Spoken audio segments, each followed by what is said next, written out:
ഈ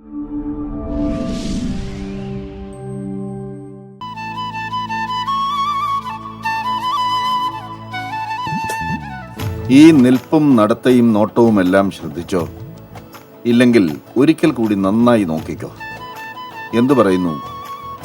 ആളൊരു തറവാടിയാണെന്ന് തോന്നുന്നില്ലേ? അതെ, 3 നേരവും വീട്ടിലെ സുഖിയൻ ശാപ്പാടും അതിന് തക്ക പരിചരണങ്ങളുമെല്ലാം കിട്ടുന്ന ഒരാളുടെ മട്ട. നിർത്തില്ലാത്ത അലച്ചിലുകളോ മറ്റു ബുദ്ധിമുട്ടുകളോ ഇല്ല. ചില വീടുകളിൽ അച്ഛനും അമ്മയും കണ്ണേ കരളേ എന്ന് പറഞ്ഞ് നിലത്ത് വയ്ക്കാതെ വളർത്തുന്ന മക്കളില്ലേ, അവരുടെ കൊഞ്ചിക്കുഴയലുകൾ, ആ ഭാവം. ചിലർക്ക് ഇതൊന്നും അത്ര പിടിക്കില്ല. കിട്ടാത്ത മുന്തിരിയുടെ പുളിയുമാകാം. എന്തായാലും ഇതൊക്കെ ഒരു ഭാഗ്യമാണെന്ന് കരുതണം. അസൂയയും കണ്ണുകടിയും എല്ലാം വടക്കും തെക്കും പോകട്ടെ. കരുതലും സ്നേഹവുമുള്ള വീട്ടുകാരെ കിട്ടിയാൽ ഏതൊരു കോലം കെട്ട ജീവിയും ഇമ്മട്ടിലാകും. ആരും ഒന്ന് നോക്കി നിൽക്കും. അതെ, അതിന് നല്ല പരിചരണം കിട്ടണം. ആനകളുടെ കഥയും അങ്ങനെ തന്നെ. തിരക്കഥയിലൊന്നും മാറ്റമില്ല ഒട്ടും. തലയിൽ തീക്കൊള്ളി കൊണ്ട് വരയ്ക്കാത്ത ജന്മത്തിൻ്റെ സുഹൃതം. മഞ്ഞക്കടമ്പിൽ വിനോദിനെക്കുറിച്ചും അങ്ങനെ പറയാം. പാലായിൽ കരൂര് മഞ്ഞക്കടമ്പിൽ ഷാജി എന്ന തടിമുതലാളിക്ക് വേണമെങ്കിൽ അയാളുടെ ഈ ആകാരഭംഗിയുള്ള ആനയെ പാട്ടത്തിനും അല്ലാതെയും പലയിടത്തും പറഞ്ഞു വിടാമായിരുന്നു. ഇവൻ പോയി 5-6 കാശ് കൊണ്ടുവരികയും ചെയ്യുമായിരുന്നു. ആരും ഇവനെ അങ്ങോട്ട് മാറി നില്ലടാ, നിന്നെ ഒന്നിനും കൊള്ളില്ല എന്നൊന്നും പറയില്ല. തടി പിടിക്കണോ, തിടമ്പേറ്റണോ, പ്രദക്ഷിണം വയ്ക്കണോ, പറഞ്ഞു വൈകിക്കണ്ട എന്ന ഉത്സാഹം ഇവനുണ്ട്. പക്ഷേ ഈ ശരീരം അങ്ങനെ അധികം വാടിത്തളർത്തിയിട്ടൊരു ചില്ലിക്കാശും തനിക്ക് വേണ്ട എന്ന് ഇവൻ്റെ മുതലാളി തീരുമാനിച്ചിരിക്കുന്നു. അങ്ങനെ ഒരു മുതലാളി തീരുമാനിച്ചു കഴിഞ്ഞാൽ വല്ല രക്ഷയുമുണ്ടോ ഈ അസൂയക്കാർക്ക്? സ്വയം അസൂയപ്പെട്ട് നടക്കാം, അത്ര തന്നെ. ഇത് തന്നെ കണ്ടോ, കിടങ്ങൂർ ശ്രീ സുബ്രഹ്മണ്യസ്വാമി ക്ഷേത്രത്തിലെ പള്ളിവേട്ട കഴിഞ്ഞു വന്നുള്ള വിശ്രമമാണ്. ഭഗവാന്റെ സന്നിധിയിൽ മറ്റ് 9 ആനകളോടൊപ്പം ഇവനും ഭക്തി നിർഭരമായി പങ്കെടുത്തു. ആരെക്കൊണ്ടും ഒരു കുറ്റവും പറയിച്ചില്ല. പള്ളിവേട്ട കഴിഞ്ഞു, ഇനി വിശ്രമം. വയറ് നിറയെ ഭക്ഷണം കഴിക്കണം. കഴിച്ചില്ലേ കഴിപ്പിക്കും. അതിന് 1 അല്ല 3 പേരാണ് ഒപ്പമുള്ളത്. ആവശ്യമുള്ളത് മുന്നിൽ എത്തിച്ചു കൊടുക്കും. കുടിക്കാൻ വെള്ളം കൊടുക്കും.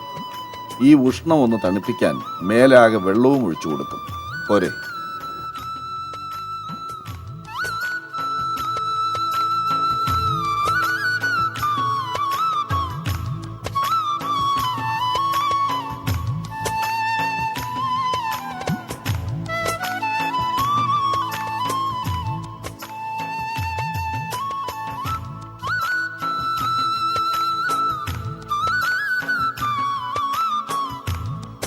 മഞ്ഞക്കടമ്പിൽ വിനോദ് എന്ന ഈ നാടൻ ആനയ്ക്ക് ഇത്രയും സ്നേഹവും പരിചരണവും എല്ലാം ലഭിക്കുന്നത് ഇവൻ കഴിഞ്ഞ 1/2 നൂറ്റാണ്ടിലേറെ കാലം കൊണ്ട് ആനകളെ വളർത്തിപ്പോറ്റുന്ന ഒരു വലിയ തറവാട്ടിൽ ചെന്ന് കയറിയതുകൊണ്ടാണ്. എങ്ങനെയാണ് ഒരു നല്ല ആനയെ പരിചരിച്ച് വളർത്തേണ്ടതെന്ന് പാലായിലെ മഞ്ഞക്കടമ്പിൽ വീട്ടുകാരെ ആരും പഠിപ്പിച്ചു കൊടുക്കേണ്ട ആവശ്യമില്ല.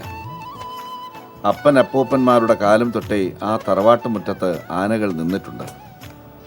ഇവയുടെ അഴകും സ്നേഹവും ആത്മാർത്ഥതയും കാത്തുവച്ചിരുന്ന് തീർക്കുന്ന പകയും കലിയുമെല്ലാം ഈ തറവാട്ടിൽ പിറന്നു വീഴുന്ന ഓരോ കുട്ടിക്കും അറിയാം.